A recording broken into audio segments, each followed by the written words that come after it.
누가복음만 해도 너무 지겨운 것 같아서 오늘 역대기를 한번 할까 했는데 시간이 없는 거예요. 그래서 은혜로운 또 누가복음의 말씀으로 같이 나누도록 하겠습니다. 누가복음 20장 19절에서 26절 말씀입니다. 인원이 얼마 안 되지만 교독을 함으로 인해서 우리가 서로 교통하는 재미를 좀 느껴보겠습니다. 누가복음 19장 제가 먼저 봉독하겠습니다. 서기관들과 대제사장들이 예수의 이 비유는 자기들을 가리켜 말씀하시는 줄 알고 즉시 잡고자 하되 백성을 두려워하더라. 이에 그들이 엿보다가 예수를 충돌 얘들 안에 옮겨 강하여 그들을 의의 말을 찍찍게 하니 그들이 물어 이르되 선생님이여 우리가 하노니 당신은 바로 말씀하시고 가르치시며 사람을 외모로 취하지 아니하시고 오직 진리로서 하나님의 도를 가르치시나이다. 우리가 가이사에게 세를 바치는 것을 옳으니까 자니까 하니 예수께서 그 관계를 아시고 이르시되 하나님을 내게 보이라. 누구의 형상과 글이 여기 있느냐. 대답하되 가이사의 것이니이다. 이르시되 그런즉 가이사의 것은 가이사에게 하나님의 것은 하나님께 바치라 하시니 그들이 백성 앞에서 그의 말을 능히 짝지지 못하고 그의 대답을 놀랍게 여겨 침묵하니라. 오늘 이 말씀처럼 그 전에 우리가 말씀을 나눴던 것처럼 마가복음에서는 예수님의 이 예루살렘 입성에 대해서 3일에 걸쳐서 3단계에 걸쳐서 이루어졌다고 이렇게 말씀을 드렸던 적이 있고요.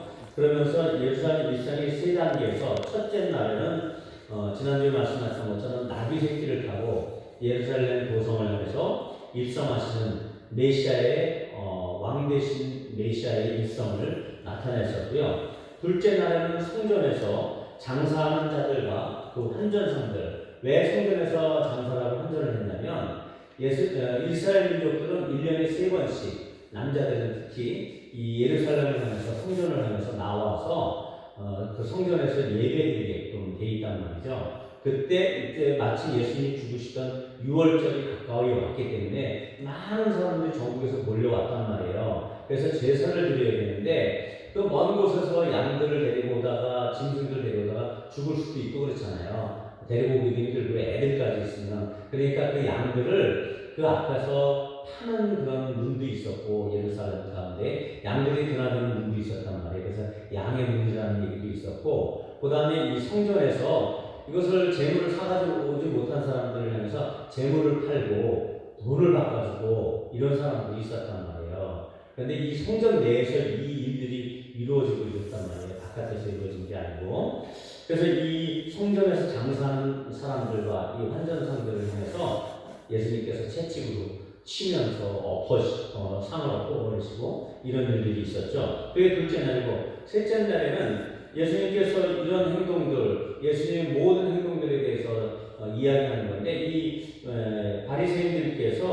바리새인들과 더불어 이 일들에 대해서 네가 어떤 권위로 하는 것이냐. 특히 이제 서기관이랑 제사장이라고 표현하고 있는데 그 사람들이 당신이 어떤 권위, 어디서부터 온 권위로 이런 행동들을 감히 하느냐 이런 얘기예요. 이렇게 가르치고 또 이적을 행하고 그걸 뿐만 아니라 성전을 정화하는 작업까지 네가 이렇게 할 수 있는 권한이 어디서 오는 것이냐 이런 얘기를 하는데 이것이 그리스도의 삼중직이랑 연결된다라고 지난주에 말씀을 드렸죠. 그래서 지난주에 안 나오신 우리 한 집사님을 위해서 그리스도의 삼중직에 대해서 다시 간단하게 얘기하면 첫날은 왕의 입성이었단 말이죠. 그래서 왕 대신 그리스도를 나타내고 있는 첫째 날의 사건이었고 둘째 날의 사건은 성전을 지키시고 깨끗하게 하시고 성전을 성전답게 제사가 제사답게 예배가 예배답게 이루어지는 그 성전 정화 작업을 하실 수 있는 분은 곧 제사장, 영원한 제사장이신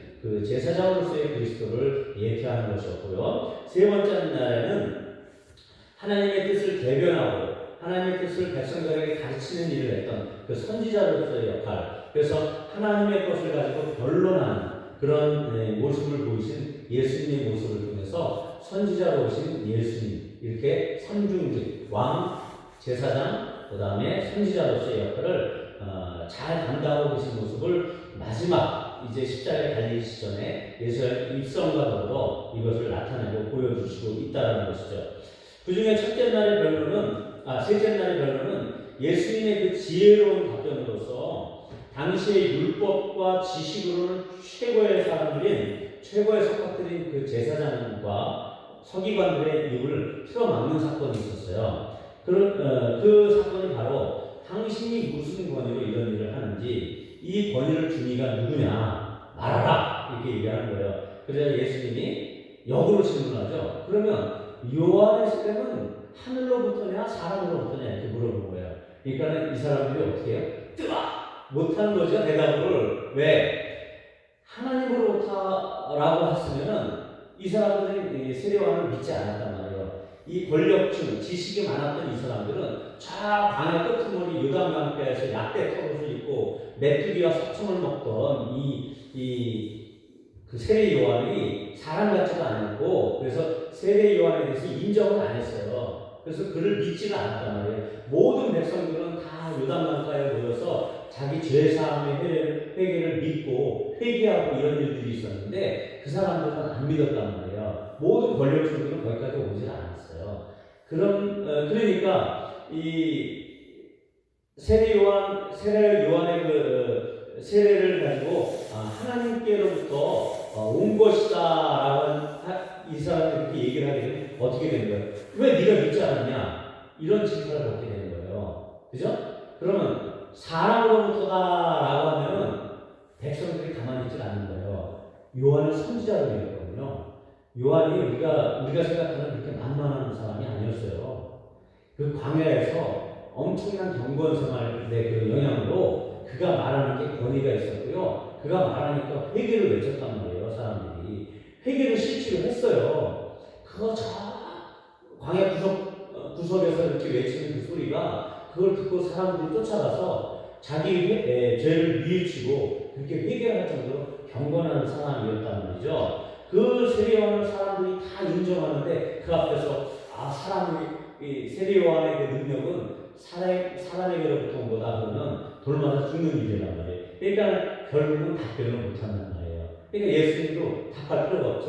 하늘로 왔다는지 사람으로 왔다는지 답할 필요가 없는 거죠. 이처럼 이제 본인 스스로가 십자가로 향하시는 그 예수님의 의도와는 상관없이 그것을 모르는 사탄은 그걸 몰랐어요. 예수님이 일부러 십자가에 진다는 것을 모르고 있었던 거죠. 예수님께서 하나님으로부터 영원히 탄생하시는 분, 이것이 이제 삼위일체의 교리인데요. 영원부터 영원까지 계속 탄생하시는 분이에요. 예수님이 독생자라는 표현이 하나님으로부터 영원히 탄생하시는 분이에요. 그래서 독생자예요. 이런 그 하나님으로부터 영원히 탄생하시는 하나님의 독생자임을 알고 있음으로 인해서 그 이유 하나만으로 하나님의 마음을 난도질하려고 지금 사탄은 지금 예수님을 죽이려고 하는 거죠. 그 사탄에게 속한 사람들을 통해서. 그런 그 목적 가운데 예수님을 죽이기 위해서 사람들을 계속 보내고 있는 겁니다. 이제는 예루살렘 입성을 했잖아요. 이 예루살렘은 어떤 도성이에요? 그 안에 모든 행정적인 사내들인 공회라고 해가지고 그 행정적인 일을 맡고 모든 그 권력이 집중되어 있는 그곳에서 예수님을 이제 죽여야 되겠다. 그 권세 잡은 사람들을 통해서, 자기의 사람들을 통해서 이 예수를 죽여야 되겠다. 하나님의 독생자이니까, 메시아이니까, 이 메시아, 인류의 구원자로 오신, 이스라엘의 구원자로 올 수 있는 그 메시아를 자기가 죽여버리면 자기가 이 세상의 모든 권력을 절대 뺏기지 않겠다고 하는 그 사탄의 야욕 가운데 예수님을 죽이려고 했던 것이죠. 그래서 예수님을 죽이기 위해 사탄은 계략을 짠 것입니다. 사탄에게 붙들린 인간 부류들을 통해서 일을 시작하고 있는 것이에요. 바로 오늘 본문에 등장하는 서기관들과 대제사장들이 바로 그런 자들입니다. 구체적으로 예수님을 죽이기 위한 그들의 계획은 우선 정치적인 트집을 잡는 거였어요. 정치적으로 트집을 잡아야 죽일 수 있는 계기가 되는 거죠. 그들은 로마 시민제하에 있었기 때문에 그들이 사람을 죽일 변수가 없었어요. 그래서 로마의 무엇인가 반역하려고 하는 그런 죄로 인해서 로마의 그 집정관의 법정 앞에 딱 세우고 죽여야 될 수 있는 그런 권한이 있었단 말이죠. 결국 그래서 우리가 신앙 고백에서 이야기하고 있는 본디오 빌라도에게 고난을 받아서 죽게 되잖아요. 그런 것처럼 로마인들은 식민지를 점령하고 나면 그 땅의 인구수에 따라서 인두세를 붙였어요. 인두세. 사람마다 세금을 붙였는데 당시 이 유대민족이라고 하는 것은 반항심이 강하고 많은 적대 세력들로부터 이들이 공격을 많이 받았기 때문에 어떤 민족주의도 강했고 하나님을 신봉하는 아브라함의 자손이다라고 하는 강한 신념이 있었단 말이에요. 그들 안에는 이 아브라함의 자손하면 끝나는 거였단 말이에요. 이런 그 민족적 자존심이 많았던 이 이스라엘 민족들이 70년 동안 바벨론에 의해서 포로로 끌려가잖아요. 일단 나중에 얘기하겠지만 이 포로로 끌려가고 나서 돌아온 이 후기 포로 시대의 사람들, 그래서 그 사람들이 들어와서 다시 성전을 재건하고 그 다음에 성벽을 다시 쌓고 이런 일들을 하면서 그때 뼈저리게 느낀 거예요. 우리가 이제 죄를 짓지 말아야 되겠다. 하나님의 율법에서 멀어져서는 안 되겠다. 그래가지고 율법 수호의 정신이 강하게 나타나기 시작했단 말이죠. 근데 그걸로만 딱 끝났으면 모르겠는데 이 율법 자체가 그들의 모든 규범이 됐지 율법의 본질인 예수 그리스도와 하나님에 대해서는 알 수 있는 지식이 없었단 말이죠. 결국은 그래서 예수님을 못 받게 되는데 그래서 오늘 이들이 와가지고 예수님에게 겸손한 척, 예수님에게 칭찬하는 척 하면서 이들이 다가온단 말이죠. 그래서 질문을 한 가지를 하게 돼요. 오늘 이 장면에서 당시 유대인들에게도 유대인들에게도 민감하지만 그 로마의 권력자들에게도 아주 민감한 부분이 왜? 이 권력자들은 세금이 잘 안 거치게 되면 잘리는 거고 자천이 되는 거예요. 그런데 이 유대인들에게는 이 세금을 낸다는 것 자체가 아주 흉물스러운 일이었어요. 왜? 로마 화폐에는 황제 형상이 새겨져 있었단 말이에요. 그래서 로마의 돈을 그렇게 좋아하지 않았어요. 그리고 이 로마 황제에게 이 돈을 바치는 것 자체 이런 것들에 대해서 좀 거부감이 있어요. 왜? 그런 민족 정신이 있었고 외세에 대한 강한 반항심이 있었기 때문에 그렇습니다. 그래서 세금에 대한 질문을 가지고 그래서 이들이 예수님을 책잡고자 하는데 아주 좋은 도구가 됐던 거죠. 왜? 로마인들에게도 민감한 일이고 이 이스라엘 사람들에게도 민감한 일을 가지고 이제 예수님을 얽어매려고 하는 것입니다. 그래서 우리가 가이사에게 세를 바치는 것이 옳으니까 아니면 옳지 않겠습니까? 이렇게 질문하죠. 근데 이걸 좀 더 깊이 들어가면 그때 당시에 그 권력층 사두개인들이라는 사람들이 있어요. 이 사람들은 부유층이고 권력층이라는 제사장, 대제사장, 사도계 후예들이란 말이에요. 그래서 대제사장 계열들, 그러니까 그때 당시에 이스라엘 민족 자체가 그 종교적인 집단 사회였기 때문에 이 대제사장 사독을 존경하는 그 사독의 후손들이 사두개인들이 모든 권력층을 다 갖고 있었단 말이에요. 그래서 그들이 권력을 갖고 있었고 부유층이기 때문에 그들이 로마에게 인두세를 내는 것은 그들에게 별로 큰 문제가 아니었고 로마로부터 그들의 권력이 보호를 받고 있었기 때문에 그들은 세금 내는 것에 대해서 환영을 했단 말이죠. 반면에 민중의 인기를 얻고 살던 이 바리새인들은 스스로 경건하다 하고 율법의 1.1획도 자기들이 지키려고 애쓰는 그 바리새인들에게 있어서는 세를 바치는 것이 탐탁치 않게 여겨졌단 말이에요. 왜? 민중 편에 섰기 때문에. 그래서 이 두 가지 이 경쟁 세력 안에서 이 세금을 낸다는 건 상당히 불만을 낳을 수 있는 요소고 또한 그러면서도 민감한 요소로 자리 잡고 있었다는 말이죠. 세금을 내는 것이 옳지 않다고 하면 예수님께서 로마에 반역하는 것이 되어버리는 거고 그들에게 꼬투리가 잡히게 되는 것입니다. 하지만 세금 내는 것이 옳다고 이렇게 밝히 드러내서 얘기를 하게 되면요, 그 바리새와 민족의 반역자로 이제 찍히게 돼가지고요, 돌에 맞을 수도 있게 되겠지만 어찌됐든 민족적인 메시아로서는 자리를 설 자리가 없는 거예요. 물론 메시아는 이 예수 그리스도 우리에게 오신 예수님 이 메시아는 온 인류를 위한 메시아이지만 먼저 또 유대인의 메시아이기도 하거든요. 근데 이 민족적인 메시아가 세금을 내라 이렇게 되는 것도 좀 어폐가 있는 말이에요. 되는 거죠. 그래서 근데 이들이 이렇게 질문을 하고 오는데 이들의 태도를 한번 볼게요. 선생님 이러면서 온단 말이에요. 네? 이 말은 뭐냐면 선생님 취급만 한다는 거예요, 이 사람들이. 그럼 어떤 취급을 해야 되죠? 한 집사님한테 물어볼까? 예수님은 어떻게 취급해야 돼, 이 사람들이?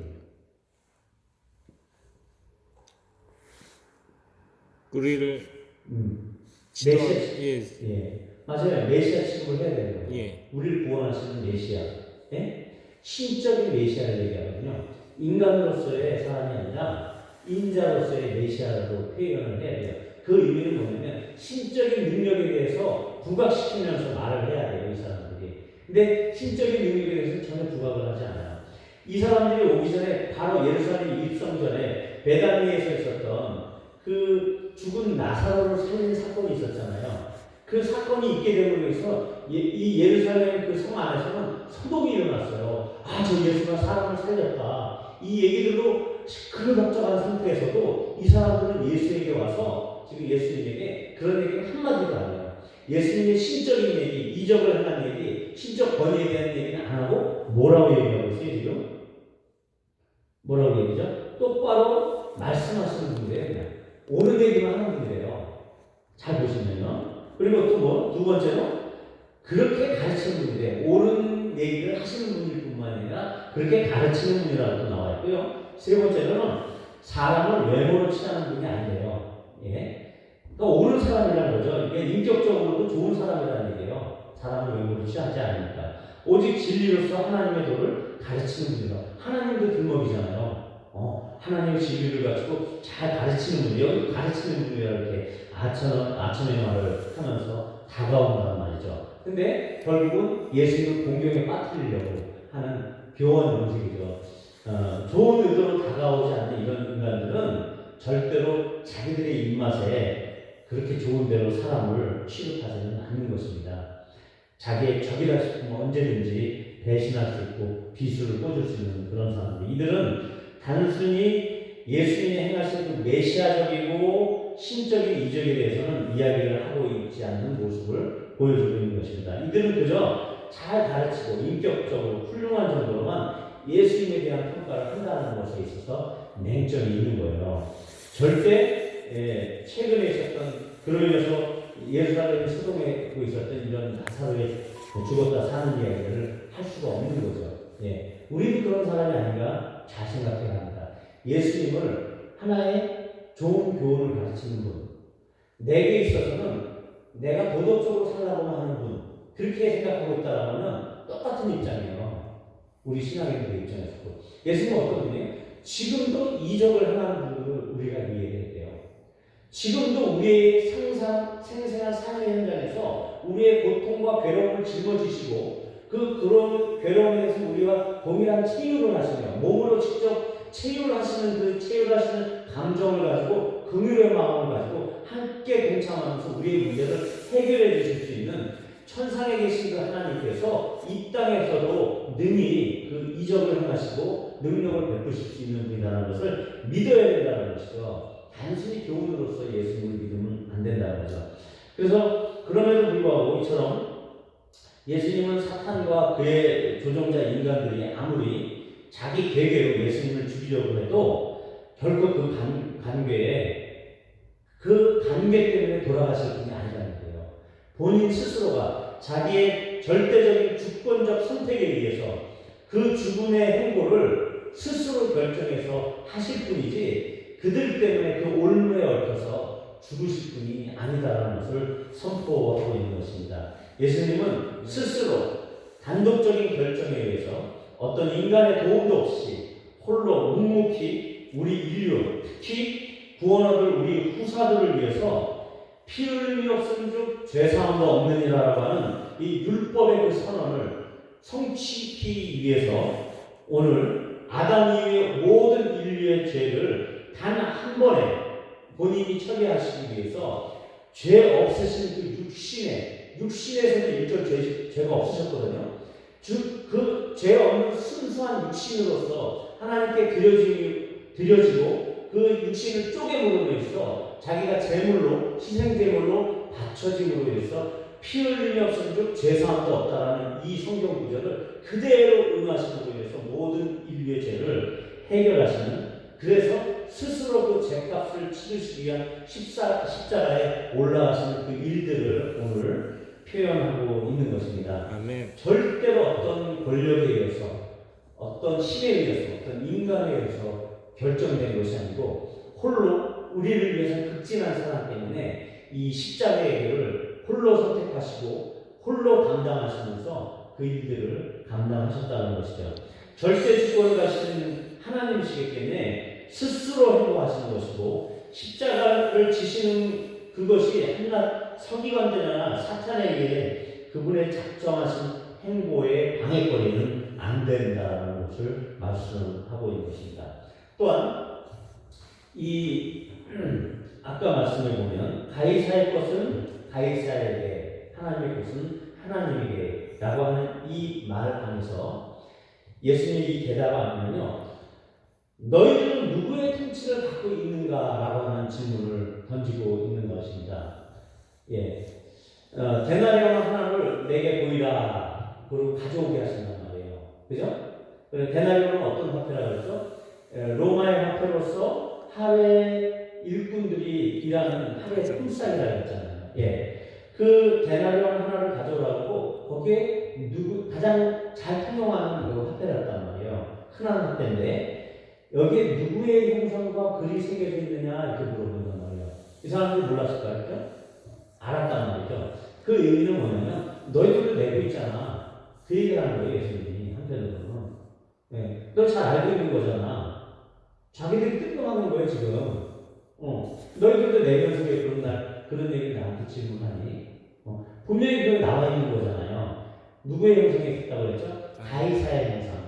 가이사는 케이사르, 그러니까는 케이사르 아우구스투스라고 해가지고 일대 황제란 말이에요, 로마에. 이 사람이 신적인 존재가 되어버린 거예요. 자기를 황제이면서도 신적인 그 황제로서의 위치를 차지했던 사람으로서 모든 로마 사람들이 존경하는 사람인데, 이 화폐에도 그때 당시의 왕은 티베리우스 황제였는데, 오늘 이때 당시 예수님이 얘기하신 이 화폐는 어떤 글이 새겨져 있었냐면 황제 티베리우스 카이사르.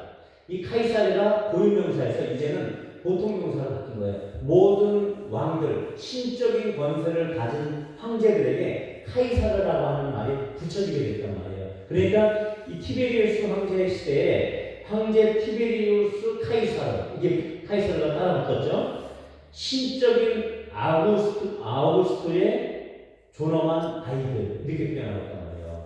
그런 신적인 초대 케사르 아우구스티스의 신적인 아이들, 그 후손들로서 본인들도 신적인 자리에 있다. 신의 아들이니까 신적인 아우구스투스의 신의 아들로서의 가이사라고 했다는 거죠. 그 가이사의 형상, 바로 그 형상이 있었고 이런 글이 새겨져 있었다는 거죠. 예수님의 이 말에는 가이사의 형상이 있는 데나리온은 가이사에게 바치고 하나님의 형상이 있는 너희는 어떻게 하라고요? 하나님께 바쳐줘야 된다는 거예요. 하나님의 형상대로 모든 인간은 만져졌단 말이에요. 그럼에도 불구하고 인간들은 돈을 쫓지 하나님을 안 쫓아요. 인간들은 권력을 쫓지 하나님을 안 쫓는단 말이에요. 예수님의 본론은 뭐냐면 이 하나님의 형상이 새겨진 너희들은 누구에게 바쳐져야 될 것이냐, 너희들은 과연 누구를 섬기고 있느냐를 얘기하고 있는 것입니다. 결국 모든 돈도 사람도 하나님의 것이잖아요. 그래서 하나님께 속해야 되는 것인데 이것을 돈은 가이사에게 속하고 돈은 누구에게 속하고 이런 질문조차도 우습다는 거예요. 예수님 입장에서는. 이 모든 것이 하나님께 바쳐져야 되고 너희는 특별히 하나님의 형상을 받은 너희로서는 특별히 하나님을 경외하고 섬기며 사랑하고 그에게 영광을 돌려야 되는 것인데 너희들이 하는 자태가 이게 무엇이냐 이렇게 이야기하고 있는 것이죠. 그러나 인간 혼자가 신이 되어버린 이 세상에서는요 하나님을 섬기는 게 무척 힘들어졌어요. 네. 돈이 신이 되는 이 세상에서는 그때 당시에도 마찬가지예요. 황제가 신이 되어버렸는데 황제 이유에다가 절을 하거나 섬기거나 이렇게 되면요 죽는 거예요. 다니엘 시대도 그렇겠지만 지금도 마찬가지예요. 지금도 돈을 섬기지 않고요. 지금도 정치 권력에 우리가 순종하지 않잖아요. 그럼 감옥 가는 거예요. 그런 시대가 지금 우리가 사는 시대라는 것이죠. 좀 이따 제가 말씀드릴게요. 그래서 우리는 누구를 위해서입니까? 우리의 마음, 생각, 그리고 인격 안에는 누구의 형상이 새겨져 있는 것인지 잘 명심하셔야 됩니다. 이 형상이라는 것 안에는 우리의 모든 존재에 새겨졌다는 거예요. 우리의 마음뿐만에 영뿐만 있는 게 아니라 우리의 육신 안에도 예수님의 형상을 간직하고 있다는 거예요. 어떤 면에도 생각, 우리가 스쳐 지나가는 모든 잡다한 생각, 더러운 생각 안에도 예수님의 형상으로 채워야 된다는 그런 이야기예요. 그 형상이라는 것은 예수님의 전 인격을 얘기하는 거예요. 그러면 예수님의 인격을 닮은 생각, 예수님의 인격을 닮은 마음을 소유해야 된다는 것이죠. 그래서 일단 이 문제를 더 깊이 들어가면 정치와 신앙에 대한 문제를 우리가 짚고 넘어가야 됩니다. 로마서에서는 위에 있는 권세들에게 너희가 순종해라, 굴복해라. 그리고 우리의 그 평안한 신앙생활을 위해서는 우리가 나라와 정사를 잡은 그 윗 권위자들에게 그 정사 잡은 자를 위해서 기도해야 된다라고 디모데서에서 표현하고 있단 말이죠. 그렇지만 이런 것 때문에 정교 분리라고 하는 것을 잘못된 크리스찬들이 외치고 있어요. 정치와 종교는 구분되어야 된다라고 우리 크리스찬들도 그렇게 잘못 오해하고 있다니까요. 이 사상이 어떻게 오게 되냐면 캐톨릭이 중세시대에 워낙 캐톨릭 신부들이 뭐 첩을 두고 정치 권력이랑 해가지고 불을 쌓고 이런 일들이 있다 보니까 카톨릭의 폐단으로 인해서 민중들이